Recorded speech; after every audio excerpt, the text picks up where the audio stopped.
this is Josh with Green Valley Window Tint and Born to Tint podcast. Do you want to save time and money while achieving perfect window film cuts? I'll show you how to master the film handler in just minutes.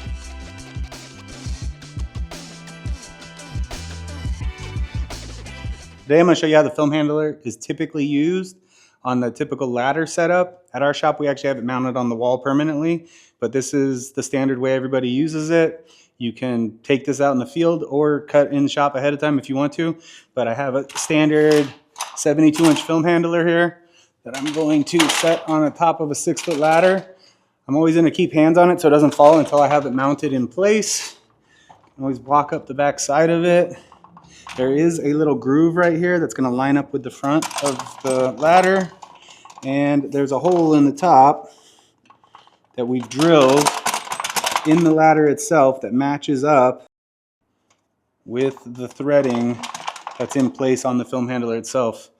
So the film handler actually comes with a screw to screw it in place, and depending on your ladder setup or where you've mounted on your wall, this will work.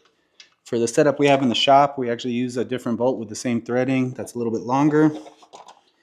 But you're going to line up the hole, and then you're going to screw this in place.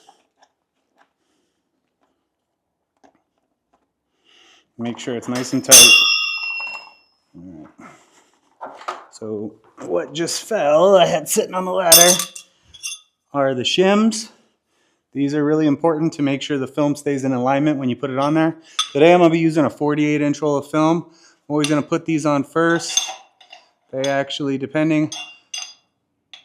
these brackets right here for the film are a little bit taller. They're meant to be used with security film. There are shorter brackets that would make it to where these actually come and lock down on the frame right here if you're using the smaller size. Doesn't really matter. They don't need to. So, ruler that comes with the film handler. Really cool trick is you want to make sure you're far enough away from any walls, which we are not right here. So I'm going to move it away a little bit just for a second.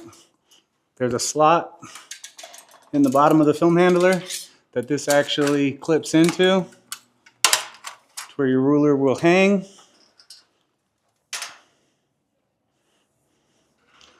So, and it can slide over. I like sliding it over to make it to where it rests on the front of the ladder right here, because the film is going to drape across the front of the ladder. And now we've got, this will actually measure to the exact inch done like this. The other way you can do it is just hang it on the front of the ladder, which I've seen a lot of people do. And that'll just hang there. This one's a little bent, so it's not hanging right now. But if you do this, you need to remeasure how far away you are. It ends up being 5/8 of an inch long. So if you pull it to 10 inches, it's going to actually give you like 10 and 5/8. Either way works. I like to do it hanging on the film handler itself.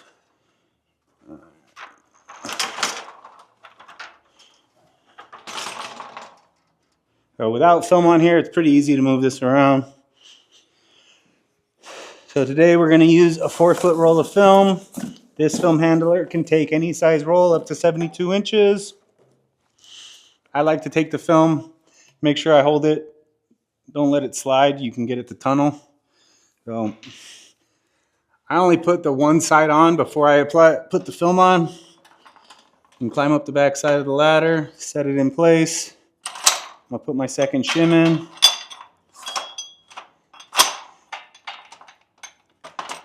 This actually will go over the end of the core of the roll, in case the core is actually sticking out and it's not a perfect cut to the end of the core roll. What these are going to allow you to do is when you make splits with these splitters, keep the film to where it stays lined up. And I'll show you what that is in a second. So you're going to tighten this down in place. Actually, right now I'm not going to tighten it. I'm going to leave it loose. One of the things you got to do when you initially set it up, I'm going to take the film off of my roll, or the tape.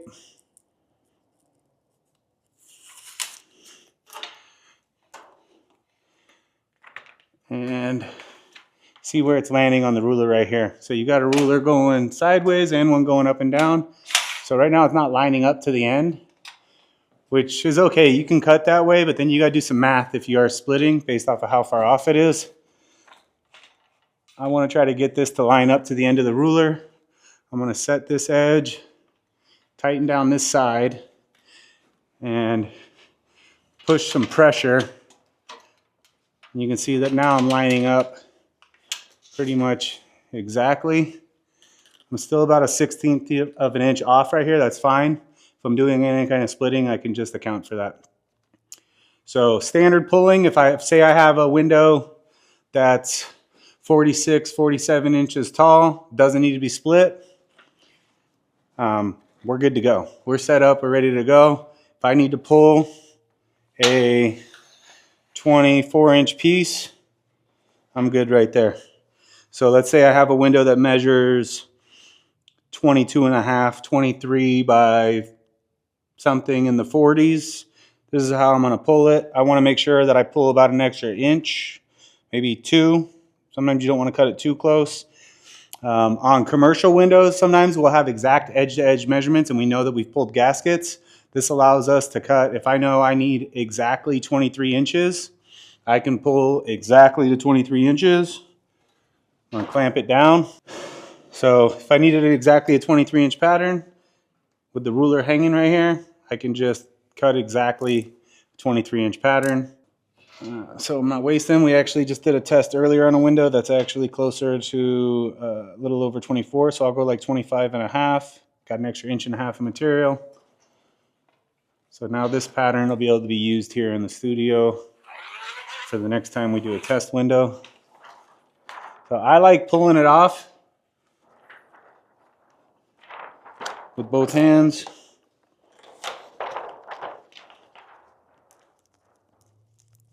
So this film liner is actually out. So if I was gonna get this film ready to install, I would roll it liner in.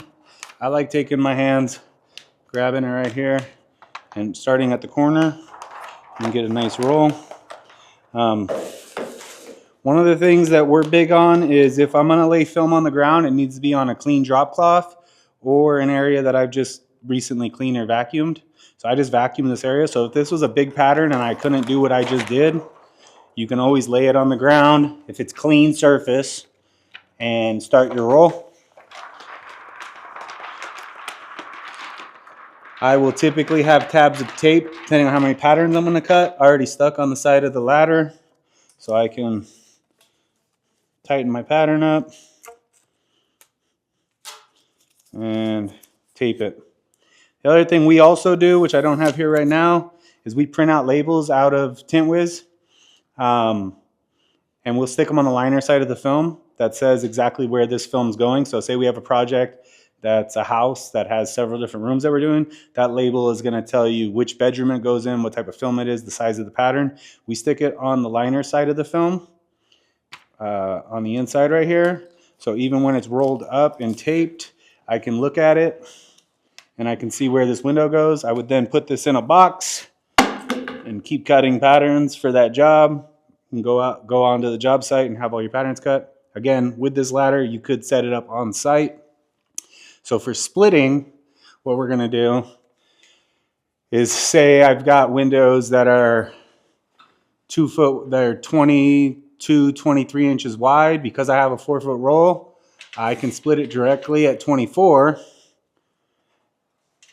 And this locks into place. Now when you're initially setting these up, there is an Allen tool on the top of it that bolts it in place that you need to make sure you have the right amount of tightness on it. You want it to lock in place and not like freely open, but you want it to be able to open. This right here actually has a blade in it. These are the blades that you'll get. You go through a lot of these. They last quite a while, but you can use both sides of it. So you can see that we've already been cutting on this side of the blade, and this side hasn't been cut on. So if I want to make sure I have a fresh cut, I can turn it around, use the other side. I'm going to push it in until it's even with my thumb, and then lock it down with this screw right here nice and tight. So now I know I have a nice clean blade in there that's going to split nice and even. And then I'm going to take and I'm going to pull my film through.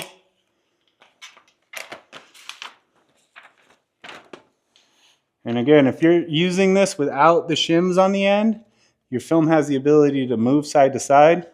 A split like this, as let's say it's a 22-inch window that I have an extra 2 inches on each pattern. Doesn't matter if it goes side to side a little bit, but if you're trying to cut an exact cut, it will matter. And we've gotten to the point now using the shims that we can cut an exact cut, even splitting it, and not have it move even a 1/16 of an inch. It'll stay perfect. Then it's just a matter of pulling how far you want to go. I'm not going to go very far on this one just so we don't waste film. Let's say I need to go at least 11 inches. I want to be longer than 11 inches. Where this blade stops is 1.5 inches away from the edge that you're going to cut. So if I wanted to pull 11 and a half, I'm going to pull to 10. Then I'm going to back roll the film enough to give some space here so I can gently lift the film out of the splitter, keep it lifted, and I can turn it away. Now when I pull down to the end of my cut, right where I'm going to cut it, look, I've got over 11 and a half inches. I've got 11 3/4. So now I know my pattern is big enough for the window I need to cut. I'm going to pull down the bracket, and again, I want to make sure that my cut ends right where I ended. That way I don't leave a little split on the roll of film going back in the box. I'm going to keep my hand on the film, and I'm keeping that hand with my OFA fingers against the ruler. Keep the film nice and tight, and I'm going to follow with my left hand as I do that. And I can get a nice clean cut all the way across. And the film handler is actually going to hold these pieces in place. Sometimes, depending on how old your film handler is and how big the piece of film is, it might not hold it and it'll drop, so you got to be careful. So now I can take this pattern out, and depending on the direction of the film, let's say this is the height and this is the width. I want to roll it to where I have the true factory edge as what's going to be my factory top. So I'm going to roll it from the cut side. Same thing, I'm going to curl it around, not creasing the film. Tape it, throw it in my box. Do the same thing with this side. Again, I'll typically take a roll of film, or a roll of tape, if I'm doing it off the ladder, and I'm ahead of time going to tear off however many pieces of tape I need ahead of time. I'm always going to fold the tape over on itself on the end, and I'm going to set it on there to where that is on the back of the direction I'm going to pull it off. Because if we go this way, it's going to like want to lift and be awkward. So I'm always going to leave my little tab that I put on it on the back side of the roll. Throw that in the box. Again, we would have a label on it. And I can do the same thing with this pattern. Roll it. Grab my piece of tape that's already right there. Fold it over. Tape it. Depending on how soon you're going to install this is going to determine how tight you roll it. If it's not getting installed the same day or soon, I'll leave it loose. Depending on the film type, some films tunnel, meaning the liner lifts from the film. But if I know I'm about to install it, I can go right to rolling it nice and tight. Tape it, throw it in my box. One other thing that I like to do when I do put the tape on the side of the ladder, say I needed 10 of them, I'm going to lay them all out and I'm going to do the dog ear ahead of time. That way I roll, grab, stick, go. Very, very useful tool for getting it to where you can always have a factory top edge, which in my opinion matters a lot for cleanliness. Again, you can install film and cut your top edge. You're just causing the risk of water coming down when you make that cut, bringing dirt with it. This allows you to always have a factory top edge. Like even if I cut it in a way where I cut this edge is straight enough that I can use it as my top edge. It doesn't necessarily need to be the true factory edge of the roll. It also is now saving us a lot of film. If you're only cutting your patterns 1.5 inches, 2 inches wider than they need to be, compared to putting a roll of film on the ground or on a table and measuring it with a tape measure, you're always going to be afraid that you're going to cut it short. So you're probably going to pull an extra 2 or 3 inches, an extra 2 inches a window. Say you're cutting 30, 40 cuts out of a box of film. that's going to be 60, 70 inches of film that you're wasting. That could be 1 or 2 more patterns of pretty decent sized window that you're throwing away. Over the course of a year, installing 100,000 plus square feet of film, it's a lot of film that you're throwing away for no reason. And it allows your installs to be cleaner. This is a must-have, in my opinion, if you're going to get into architectural window film. Saves you a ton of film, and it ends up allowing you to be really resourceful with how you use your film and achieve a cleaner install. So if you like this video and it was helpful, please subscribe, follow along. We'll make more. If you have any other questions, comments about how to use the film handler, or tips or tricks on how you use it, I would love to hear it. We'll make some content for you in the future. We really would like any feedback. Again, I know that there's a lot of people out there that have a lot of experience with this tool. This video is mainly meant for people that don't, to understand why it's important and why professional installers use it. We use it on everything now. We spent years cutting film out of a box. You can cut it out of a box. You can you can put your knife in the box and split it out of the box. Totally possible to do. You're just wasting film, and you're not ensuring that you can always have a factory top edge, which in my opinion ends up costing you a lot more money over time than the investment in this tool. Thank you.